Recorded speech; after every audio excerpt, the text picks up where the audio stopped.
Bonjour, vous écoutez Radio Cesseur, votre podcast quotidien dédié à la cybersécurité. Je suis Marc-Frédéric Gomez, j'espère que vous allez bien pour ce vendredi soir. Nous sommes le vendredi 27 mars 2026, épisode 610, et au programme de ce Flash Info Cyber, les systèmes d'IA agentiques introduisent une nouvelle surface d'attaque dans les environnements financiers avec des vecteurs spécifiques identifiés autour des escalades de privilèges et du behavior drift.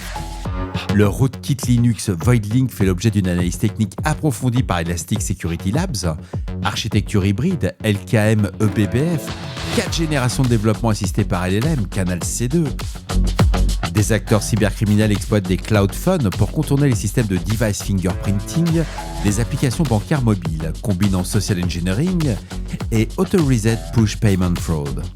La Lettonie documente une opération d'influence russe coordonnée ciblant les États baltes via des bots et canaux Telegram. La Commission européenne enquête sur une compromission de son infrastructure cloud Amazon avec une exfiltration revendiquée de 350 gigas de données. Et nous finirons avec le groupe APT Red Motion qui déploie des implants de la BPF d'or évolutive dans des réseaux télécoms au Moyen-Orient et en Asie, positionnant des accès persistants au niveau du noyau Linux à proximité des systèmes de signalisation SS7 et Diameter.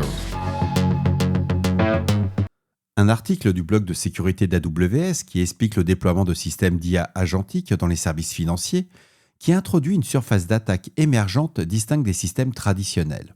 Une autonomie décisionnelle non déterministe, des interactions interagents non supervisées et une exposition des outils connectés à des agents opérant avec des permissions élevées.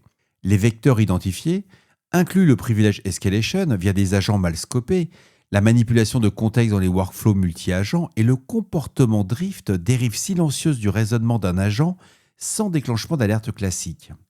Ce qui est intéressant, ce sont les frameworks réglementaires, les SR11-7, SS1/23 et les guidelines BCE qui imposent désormais une traçabilité des décisions automatisées faisant de l'observabilité des agents une exigence de conformité autant qu'une capacité défensive.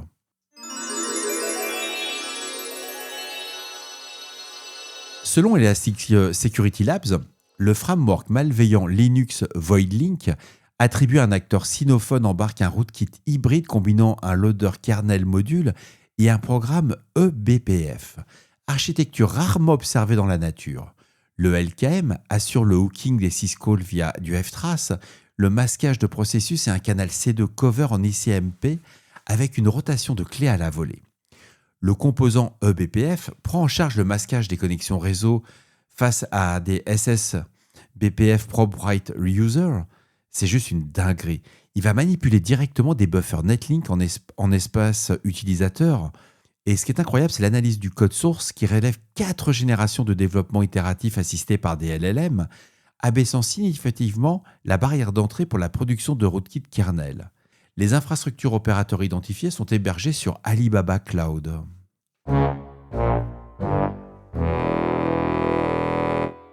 Un article de Groupe IB remonte que des acteurs cybercriminels exploitent ce qu'on appelle des cloud phones ou des dispositifs Android virtuels hébergés en data center.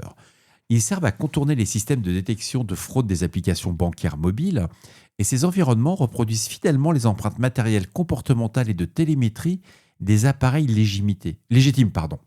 Neutralisant les mécanismes de device fingerprinting, la technique de préchauffe consiste à enregistrer des credentials, installer des applications bancaires et effectuer des petites transactions pour établir un profil de risque bas avant le passage à l'acte. C'est vraiment très très bien fait. Et l'attaque va combiner du social engineering pour l'obtention de l'OTP et du fameux auto-reset push payment transfer via des comptes de mule. Des instances prévérifiées incluent l'accès au cloud phone, donc au téléphone virtuel, et c'est revendu entre 50 et $200 sur les marchés du darknet, pour un coût de location inférieur à 0,50 cents par heure. Donc on parle de 0,50 $ par heure. Hyper intéressant.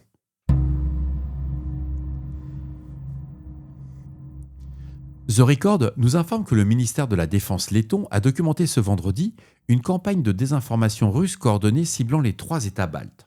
Diffusion des allégations infondées d'implication de Riga, Vilnius et Tallinn dans des frappes ukrainiennes sur le territoire russe. Selon les autorités lettonnes, le vecteur principal repose sur des médias russes et des canaux Telegram, amplifiés par des bots ciblant spécifiquement les audiences russophones et les jeunes utilisateurs. Les objectifs identifiés sont le discrédit de l'OTAN, l'érosion de la confiance institutionnelle et l'affaiblissement du soutien à l'Ukraine. C'est une opération d'influence qui s'inscrit dans le continuum d'activités hybrides russes documentées dans la région. Les services de renseignement lettons avaient déjà signalé en janvier 2026 des cyberattaques et des opérations de sabotage attribuées à Moscou comme menaces persistantes et significatives.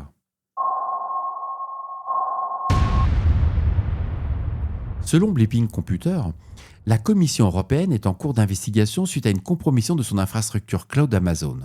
Un acteur malveillant revendique l'accès à au moins un compte administrateur et affirme avoir exfiltré plus de 350 gigas de données, incluant plusieurs bases de données et un accès à un serveur mal utilisé par des employés de la Commission.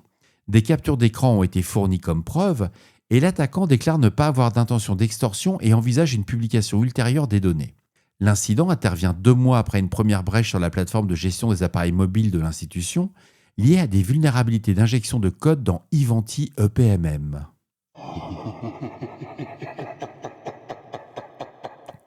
Un article de Security Affairs remonte que selon Rapid7 Labs, le groupe APT Red Mansion, lié à la Chine, est actif depuis au moins 2021, conduit actuellement une campagne d'espionnage à long terme ciblant les opérateurs télécoms au Moyen-Orient et en Asie.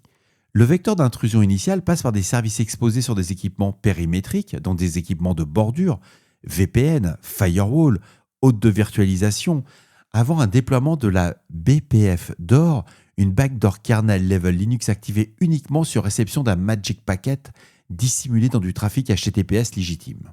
Les variants, récents, intègrent un mécanisme de padding de 26 ou 40 octets garantissant la position du marqueur d'activation après la traversée des proxys et des load balancers. On a un chiffrement qui est assez faible, c'est du RC4 MD5 pour une exécution de commandes et une inspection de trafic SCTP. Offrant un accès au système de signalisation télécom, le Cross C2 et Initial complètent l'arsenal pour le mouvement latéral vers les systèmes cœur de réseau. C'est dingue. Mais j'adore l'article et pour une fois sur Security Affairs, il est très bien documenté. C'est à lire, ça vaut la peine. Pour un vendredi soir, c'est plutôt sympa. Et voilà, ce 610e épisode se termine ici, ainsi que la semaine. Ça, c'est cool. J'espère qu'il vous apportera toutes les informations nécessaires. Bien entendu, toutes les sources et références sont disponibles dans la description associée à cet épisode ou sur le site web de radiocessort.org. N'hésitez pas à me faire vos retours, c'est important, sur le répondeur de Radio Cessort au 07 68 72 20 09, 07 68 72 20 09 ou par email sur radiocessort@gmail.com. D'ici là, on ne réfléchit pas, on patch. Prenez soin de vous, je vous souhaite de passer un très beau week-end, reposez-vous. Je ne vous ai pas en parlé de la faille F5 qui est sortie de la CISA il y a quoi, une demi-heure que ça a été publié. Demain, samedi, une petite faille sur F5 Big IP, elle est exploitée. Puis franchement, si vous attendez Radio Cessort pour patcher vos F5 Big IP, vous êtes dans la mouise, je vous le dis pas moi. Mais demain, je ferai un petit papier là-dessus. Je vous embrasse très fort. Et allez vous coucher, il est tard.